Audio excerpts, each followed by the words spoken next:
Welcome to the second episode of The Story Pilgrim, St Cuthbert's Way, from Melrose in Scotland to the Holy Island, Lindisfarne. I'm Darren Hill. Episode 1 took us from my home to halfway across St Cuthbert's Way.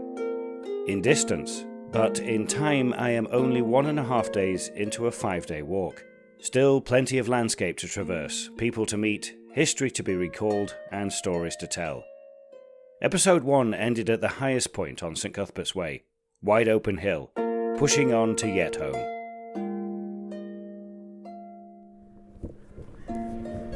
I have come down off the hills and I'm walking up into Yetholm to the plough for this evening. 1.5 miles to go. Walking on a road, but there's a river down to the right, and I was reminded that coming down is just as tough. It's pretty steep. There's some places there, I would say it was about 45 degrees, somewhere between 30 and 45 degree angles, and your feet just get clumped up into your boots. So traverse across and back, zigzag down, still really tough. But yeah, down, final push into Yetholm, and what a lovely day. Today, much better with the signposting. Still wet, my feet are soaking. Day 3, Yetholm to Wooler, approximately 14 miles.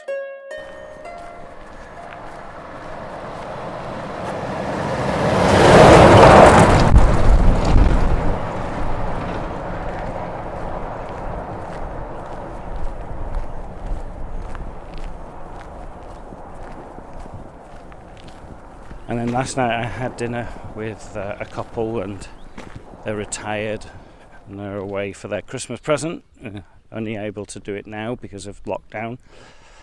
But he was a banker all of his life, but he's also a painter, an artist. And so he was showing me some of his work and all the landscapes and stuff that he does, which is beautiful. A lot of talented people out there, and people either pursue it or don't, or just do it as a hobby. So the weather is saying that it's going to be dry all day today. It's still pretty cloudy, not as grey. I mean, it's grey. It's always grey in England and Scotland, so I'm still in Scotland. I do go over the border today into England at some point. We'll see if that is marked. It's pretty early in the day. Maybe in about an hour and a half or so. So off to Wooler. As I left Yetholm, I caught up to a fellow pilgrim, Greg. When I asked Greg what he did, he said he was a retired soldier and businessman. We got talking. So if I put my military career into a number of epochs, it's a great word, I don't know quite what it means, but it is a great word. So the 1980s was all about the Cold War. So for that, and obviously we had things like the Falklands that went on, which is sort of a diversion really, and Northern Ireland of course as well. Those are things that were preoccupying the military. Then save for the brief interjection in the first Gulf War, which I think showed us that actually we hadn't really prepared or even thought about preparing for anything like that. But anyway, we managed to make it work and achieve the aim of pushing Saddam Hussein back. Were you involved in that? No. Okay. No, I was reservist by then, so we weren't involved at all. Right. And the reserve, I think during the 90s, became slightly sort of forgotten, and there were lots of structural changes going on. This is good stuff, isn't it? It's boggy. A bit boggy down here. Yeah. Wow. So that was, and so we started mobilising people for what's known as Operation Telic, and Telic then played out over the first part of the invasion, and then the sort of stabilisation. And at that stage, by that stage, that was sort of about 2004-5, I actually became a brigadier, 1-star, and was the notional head of the Army Reserve. Wow. Reservist, working at the Army headquarters. Wow. So that was, it was sort of a bit of a surprise. That's amazing. Much for me as was for everybody. Well, that is amazing. Don't need congratulations. I was just in the right place at the You right were, time. yeah. Well, obviously. Serendipity is the watchword, Darren. Yes. Yeah. So, well, I think you're being probably a little bit humble, but you know. So I was able to, I never, in some ways, regretted not being able to go and do mobilised tour. Sure. But hopefully making a difference. Yeah. No. For the Absolutely. guys and girls who were involved, and we mobilised tens of thousands of reservists in the end. Wow. For that operation, but at the same time, currently Afghanistan bubbled up. I was then promoted into becoming the 2-star reservist proponent in the Ministry of Defence. The grand title of Assistant Chief of the Defence Staff Reserves and Cadets. Wow. As a general. So that's a 3-year appointment as a reservist. It's the most senior reservist appointment in the UK. Wow. And you're working in the Ministry of Defence. Where else but on a long walk, a pilgrimage, could you meet and talk to Greg so openly, as equals? Pilgrimages are great levelers. It doesn't matter your status in life, you both have one goal in sight, to get to the end. I wanted to get to know more about Greg, the man. How did you meet your wife? An accident. How long have you been married? I shouldn't think about this guy. 40 years next year. Wow, congratulations. Well, that was a happy accident then. Congratulations to her. Yeah. That sounds really arrogant, doesn't it, saying it like that? Yeah, she's done really well holding on to me. Well done. No, she put up with me for 40 years. Wow. Sort of thing. No, we weren't quite school kid sweethearts, but we knew each other. Is this one smaller? It looks smaller, doesn't it? It's smaller. That's part of the test. They make you smaller the further you go. Is this like Alice in Wonderland or something? That that is definitely You're smaller. expected to kind of lose weight as you carry on Sir Cuthbert's way. I've got the gate. Jeez. That is Yeah, ridiculously it's small. smaller. How the heck? What are they doing? This is hilarious. I'm going to go feet first, like I did last time, and then. You need to go down. There we go. We are. Don't say that too loud. He'll probably hear you. Whoever it is that's put up, and like, oh I got yeah. the wrong side of a. I should put barbed wire on the top of that. Yeah, I got the wrong side of a fence Tuesday, Okay. and it had barbed wire on the top of it. So I was trying to go over it, and I put my. Do you think we go? Oh. We don't. I think. There's no, a I path think down we go. that. Do you think we go I straight? think we go towards him. Yeah. I think it's straight. Yeah. Where's the worn ground? I don't There see isn't any anything. really, is there? We did find the right direction to go. I was loving the company and wanted to know more about what makes Greg tick. So, favourite place to walk?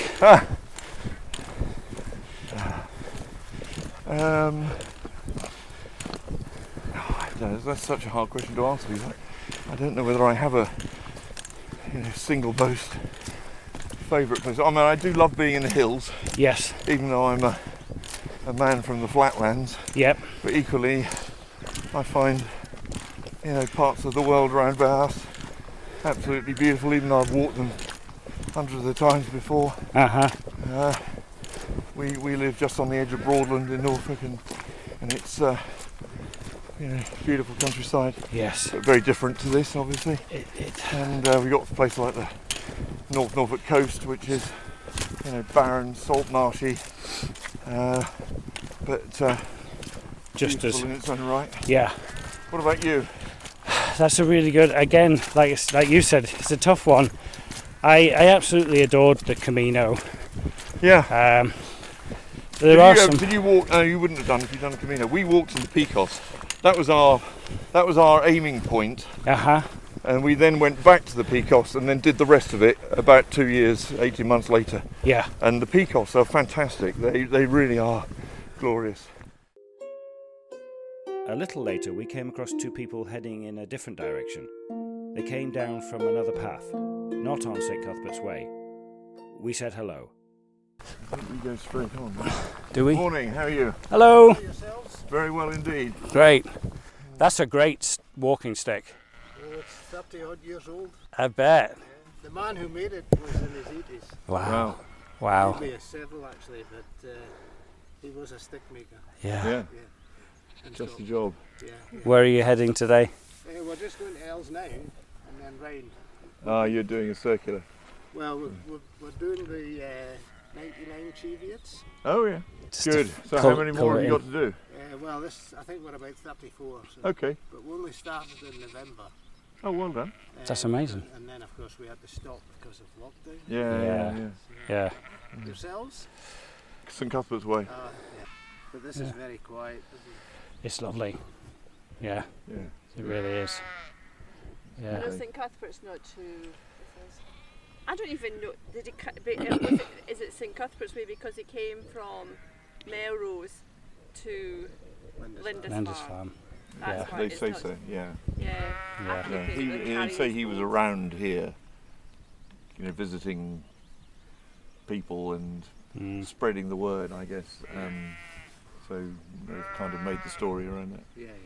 Yeah. But it was interesting. I was reading about Cuthbert, and he was around when there was a great yellow plague, and the great yellow plague killed half of the population, they reckon, of Europe at that time. It's crazy, isn't it? Yeah. Panda. Fast forward to 2021. Exactly. Because we were. Well, I don't know. It's only one little history book about St. Aidan and and then St. Paulides. That's right. Over at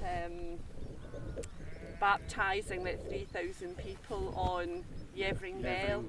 Oh, really? And I don't think it would actually thought, well, that was a long way, but there was a hill fort in Yevering Bell. You've read that, and there's a lot. You'll pass quite close to it. Yeah. On St. Cuthbert's. That's So right. there was over Yeah. 100. On your left. Okay. Okay. Habitation, over 100 on the top of Yevering Bell, but That's it. Anyway, we're Wonderful. better let you get on. Yeah, Yeah, well, you you better too. go. You've got a hill Yeah. stick count. That's it. Get up that. Enjoy it. Yeah, So good you luck too. anyway. You Yeah, too. nice to meet you. Bye-bye. Right, so we carry on, do we? Yeah, I think we carry on down here into Hethpool. I Okay. don't think we take from looking at the brief The scan map. of the map.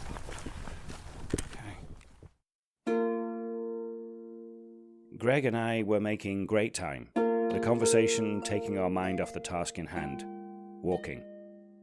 We walked in valleys and along ridges, at times being able to see man-made lines in the landscape, evidence of Iron Age settlements. This area of the world is steeped in history. You can feel it, sense it, bask in it. You could also feel something else. Side of Wooler, and it is just peat bog. It's just bog. And finding out that my hiking boots are very good at keeping water in. So it feels like I have a bath in both of my boots at the moment.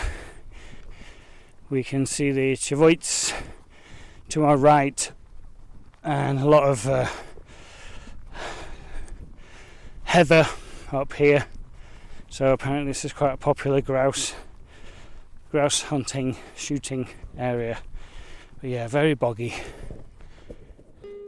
I've said it before and I'll say it again. This pilgrimage pulled me closer to nature than I have been in a long time. You can hear it all around. So I've just left Greg. He had to take a phone call. We were right on the outskirts of Wooler. So just walking into Wooler now. That was a lovely walk. Beautiful day. very muddy and boggy today, so it feels like I've still got half the bog in my foot, especially my right foot. But really fascinating gentleman again, and we're going to walk tomorrow together. So he's staying with the vicar of Wooler this evening, who he knows from back home, and he's going to walk up to Fenwick.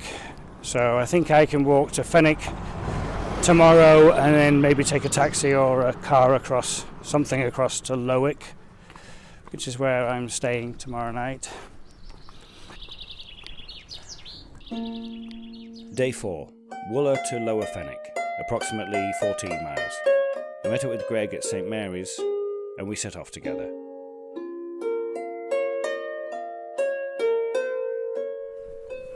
Okay. So this is the inner farmer in me Yeah. convinced me that I really ought to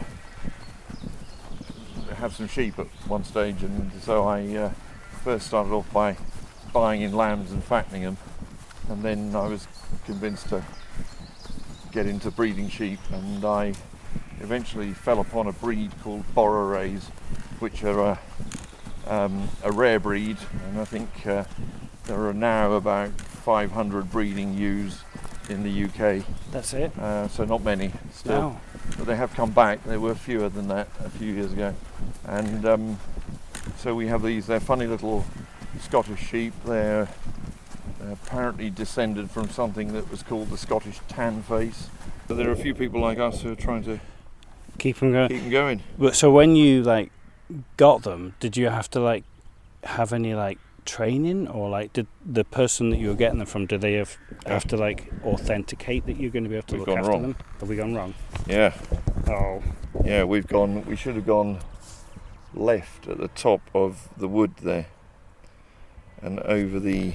this bit here. Yeah, we should have gone down into that wood.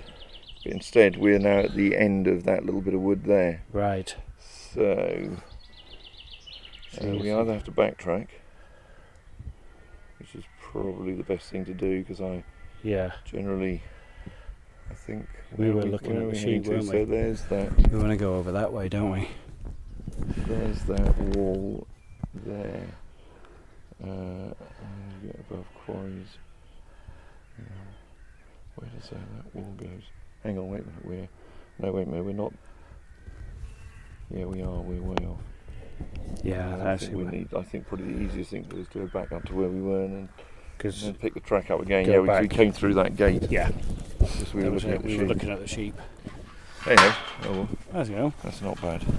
Basically, I've learned what I've learned about sheep from other people, Okay. and other people telling me their sheep stories Yeah. and their experience. I love that. I have learnt from other people telling me their stories. That's what I do. Is that what we all do?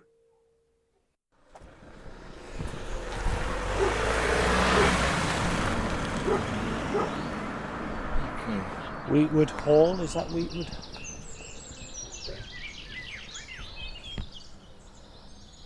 Oh yeah. Oh no, we go.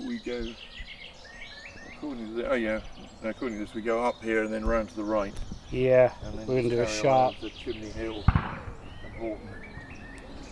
Yeah, we're going to do a Chimney sharp Hill up right. there. Yeah. And a second up to Sweet Horn and Chimney Hill, yeah. One of the places I was looking forward to visiting was St Cuthbert's Cave. Cuthbert shepherded sheep in this area before becoming a monk.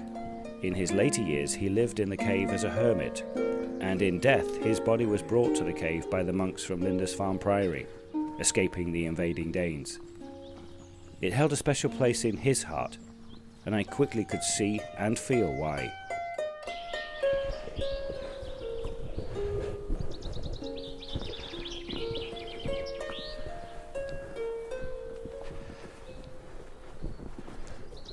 So here we are at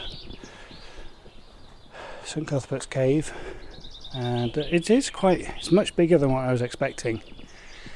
It doesn't go in very deep at all, it's just like an indent into the hillside.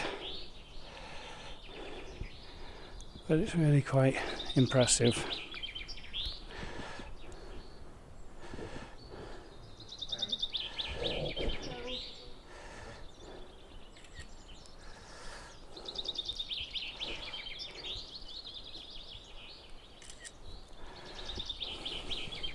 Very peaceful as well.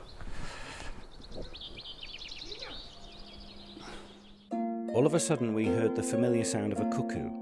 At this moment, my thoughts shifted to my grandparents, who used to have a cuckoo clock. I was brought to this place because of St. Cuthbert, and while at his cave, a cuckoo, nature, gifted me a sound that turned me back to my family, reflecting on their lives, on those relationships. I felt comforted, loved, uplifted, and not alone.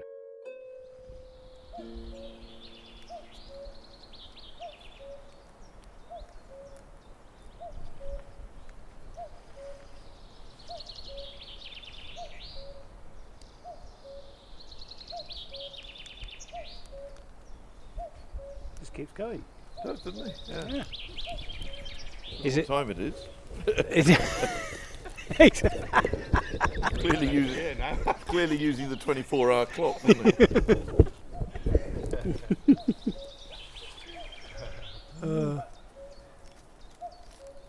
He is. Is it both males and females that do that? I'm not sure.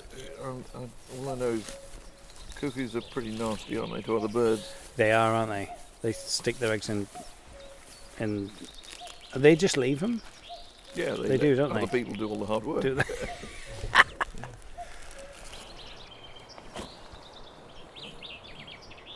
We had a bite to eat for lunch, and then We have left St. Cuthbert's Cave, Cuddy's Cove, and as you come up over the back there, you get your first glimpse of the holy island of Lindisfarne. And I'm just coming up now to another little ridge, and there it is. You can see it laid out right in front of me.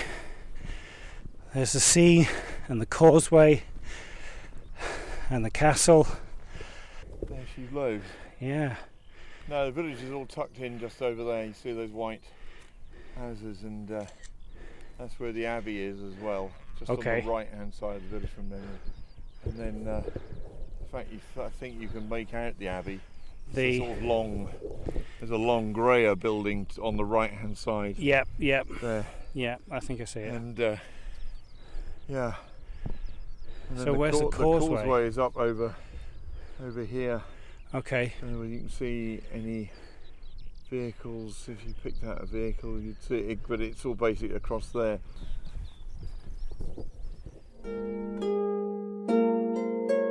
Today was drawing to an end. Greg and I got into a rhythm of walking, conversation, silence, appreciating each other's company, and the need to also delve into our own thoughts. So we are walking up now to Fenwick, and over on the right you can see the sea and the castle at Lindisfarne stretching off into the distance there. It's just beautiful, but we're still obviously walking through the countryside. And you do think about, all the people that have lived in this area over the hundreds of years, and how many people have come wanting to see this journey, to do this journey, to see that site. We talk about legacies and leaving ourselves. What legacy do you want to leave? Do you want to leave a legacy? But you feel the collectiveness of the spirits. Am I putting that on myself? Or is that, is that here? Is it in this path? But I'm also walking in, Cuthbert would have walked around these areas, St. Aidan and Boisel and many other people, What matters right now is this moment, for me is being in the moment, is soaking it up. Anya sent me an email and said, walk slow. And there's a lot to that. That's great advice. Walk slow, soak it up. What a joy, what a privilege to be just a part of this moment at this moment in time. Very lucky. I made it to Lower Fenwick in good time. My accommodation for the evening wasn't open yet. I sat outside and soaked up the village. So here I am now in Lowick, and I'm about 3 miles off St Cuthbert's Way. So in the morning, the time I think of the causeway being open and being able to walk is between 9:30 and 3 o'clock. And they reckon it takes a couple of hours to walk across, so I need to be getting there for like 10 o'clock, I think. So from Fenwick, it's probably about an hour's walk. So if I can get out of here in the morning quite early and make my way over there. But it's gorgeous, it's beautiful. You just see, I didn't realise how far out the island is really. It's quite, you think about St Michael's down in Cornwall, I think it is. It's quite close, but this one is quite far out. And the sea looks so calm, and it looks beautiful. Day 5, the final day. Fenwick to Lindisfarne, the Holy Island. Approximately 6 miles.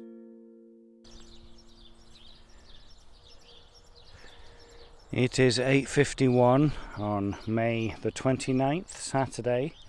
I am stood in Fenwick, getting ready to start my final leg of St Cuthbert's Way. It's very foggy this morning. You basically can't see more than a couple of 100 metres in either direction, but that should lift, they reckon, about 10 o'clock. That should be just about as I get to the causeway. It's been a wonderful week, and even though it's just 5 days, it's quite interesting in that time of just reconnecting to nature, reconnecting to history in a way that helps you to reflect. How can I move forward in my life and what's important to me and to my environment that I'm in? It's been lovely, a beautiful 4 days, and got mixed feelings of sadness of like it's coming to an end, also excited to get over to the island today to have that journey. But it'll always be here. That's the wonderful thing, isn't it? That's the thing that I find fascinating wherever I've lived, wherever I've moved around the world. It just keeps going, you know. I'm looking at a row of workers' cottages that have probably been there since the 1800s, and how many families have lived in those, and what stories have those cottages collected. The fog refused to lift. It made for a very eerie start to the day. Visibility was low and there was a chill in the air. I came to a railway crossing in the corner of a field.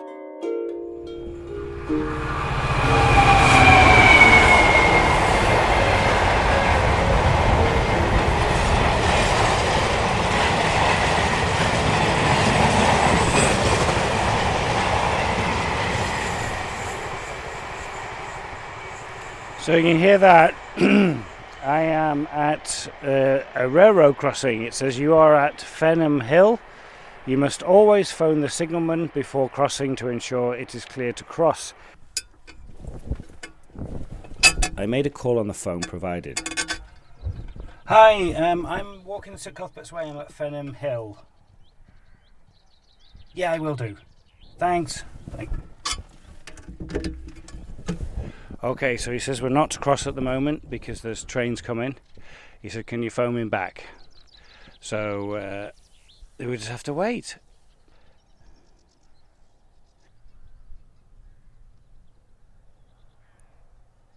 I can hear cars, but I can't hear any trains. This is one of those moments where you're like, yeah, gotta go. Oh, here he comes. This is a high-speed train.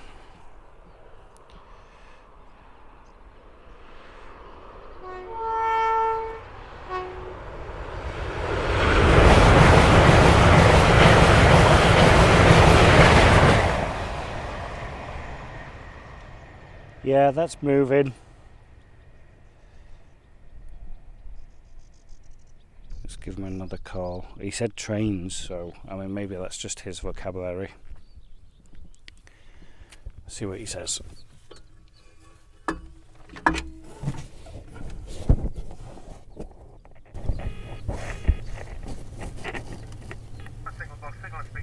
Hi, it's at Fenham Hill again. I just confirmed Fenham Hill. How many in your party? Just me, just one. One person. How long will it take you to cross? A minute, less than a minute. Okay, one person across at Fenham Hill, less than a minute. Please cross immediately, sir. Thank you. Thank you. Across the railway lines without incident, it was an unexpected, fun addition to the walk. Soon I could smell and see the sea. The fog was still refusing to lift. I couldn't see the island, but soon could see the causeway and the poles reaching out into the grey.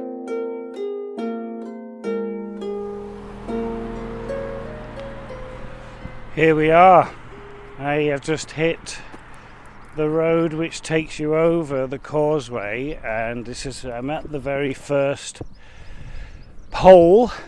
They're probably about 12-15 feet high, and I can see them, like, they go along the road and then they sort of like go south of the road in a straight line across the causeway. It's a bit like it's not like, but it's a bit like on the Camino when you're getting close to Santiago, you're getting closer to your destination, you get more people. It does look like there are patches, maybe, I don't know if it's patches of fog or patches of rain out here, but it just extends out. I wonder how many, I'm sure there's some fact somewhere of how many poles there are. But yeah, so we still can't actually see the castle or the island from here. It was difficult to know where to start walking across the causeway. I picked a spot and went for it. I stepped off the tarmacked road and onto the wet sand. Okay, let's go down to this pole and make our way across. Alright. So we are officially off the road, and I'm on sand and mud and seaweed. Oh yeah, this is pretty deep water.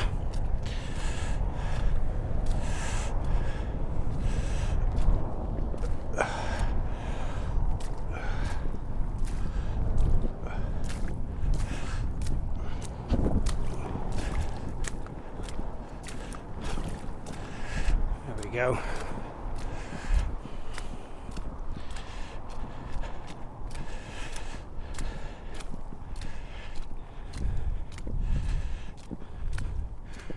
Right.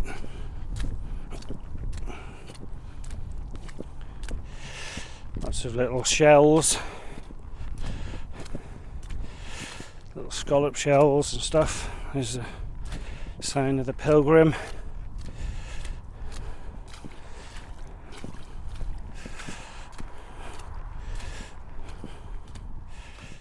The mist was relentless. It was not shifting, but added to the mysticism, magic, suspense of the final few miles of St. Cuthbert's Way. It was as if the way was telling me that it's not about the destination, it's about the present moment. Be aware of what is around you and soak it all in. There is mist actually rolling in now.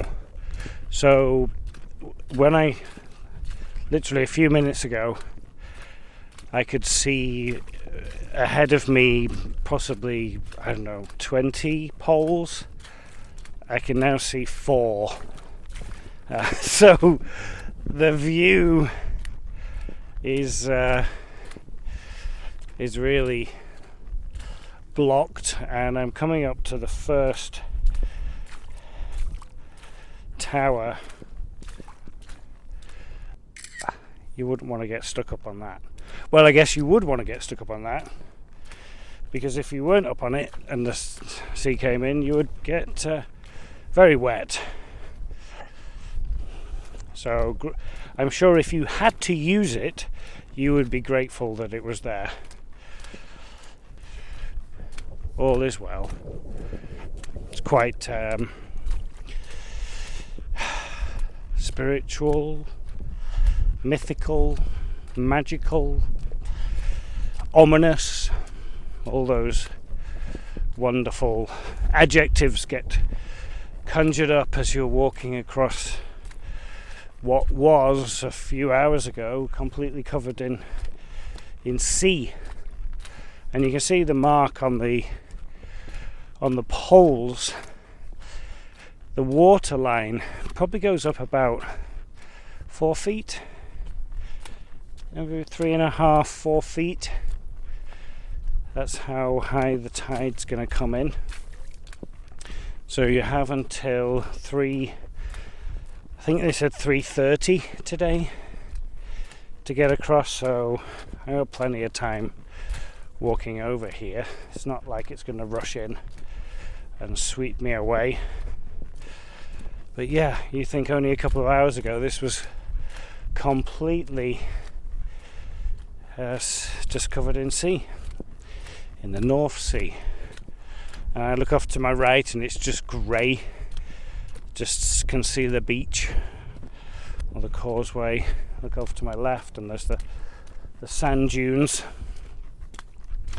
which is protecting this area a little bit, protecting the road. Quite an end to a beautiful walk.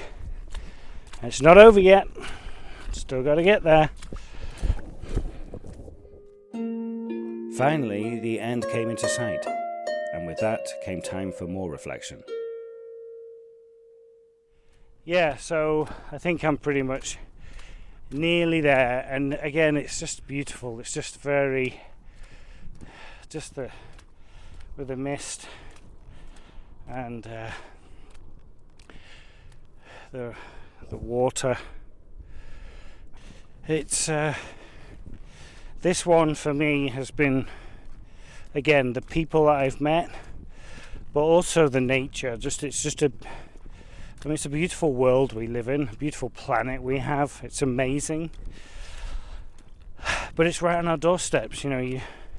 It's wonderful to go and see different countries and cultures, but we got it right here on our doorstep as well. A couple of hours, 3-4 hours on a train outside of London, and you really are in some beautiful areas, and so diverse as well. This is just one little tiny spot on the coast of Great Britain. Yeah. So we have 1, 2, 3, 4, 5, 6, 7 more poles to go until we reach t'other side, as they might say. And I can see off there to the right is the village. We'll get over there and look at my boots. It's just mud. It's just mud. Sandy mud. That was quite an experience. What a great end to a wonderful walk. So here we are at the final post as we step off the sand. It's just a sign, isn't it? It's just a sign saying don't take your dog. Wunderbar. Let's take a picture of me where I've just come from. Lovely. Oh, there's a bus. Could have taken the bus. Upon reaching the island, I began to be surrounded by tourists visiting Lindisfarne, as it was a bank holiday weekend.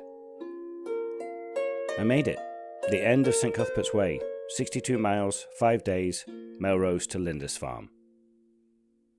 This is it. This is the end of St. Cuthbert's Way. And it's just been 5 days. And go with the flow. And I think that's it for me, is that unexpectedness, that being open. I think that's a key to life, is being open to the opportunities and the things, the environment around you. That's what's really taught me this last 5 days, really, really strongly, the nature, the environment, the world in which I place myself in, that I live in, that I find myself in. In London, it's very easy to get caught up in capitalism, in keeping up with the Joneses, in expectations, in rules. This is what you should be doing with your life.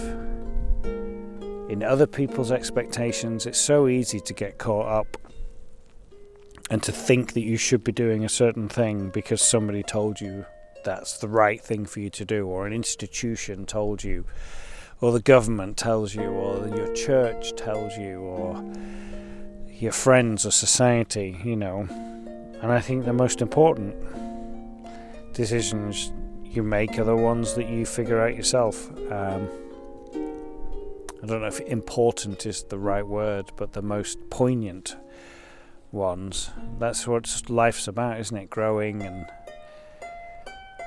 learning and helping and stretching oneself. Very, very fortunate to have this time to reflect.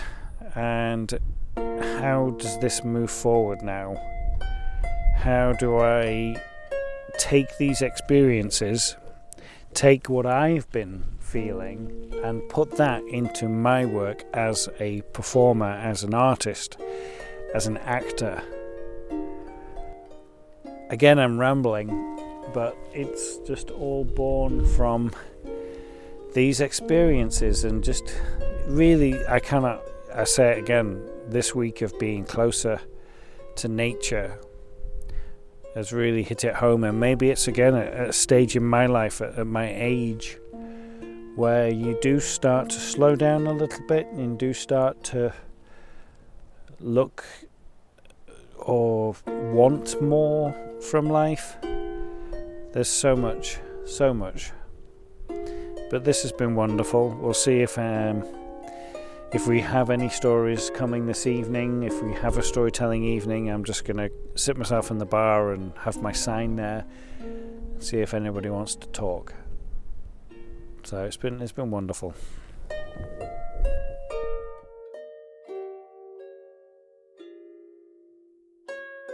How does it move forward? Only I have the answer for that. Dickens' phrase, "We are all fellow passengers to the grave," rings so true with me. We are all on the journey of life. St. Cuthbert's Way pulled me closer to nature, closer to certain individuals, and closer to myself. Myself. Who is that? Who are you? Where are you? Wherever you are, please keep asking questions, keep listening to the answers, and join us again on The Story Pilgrim.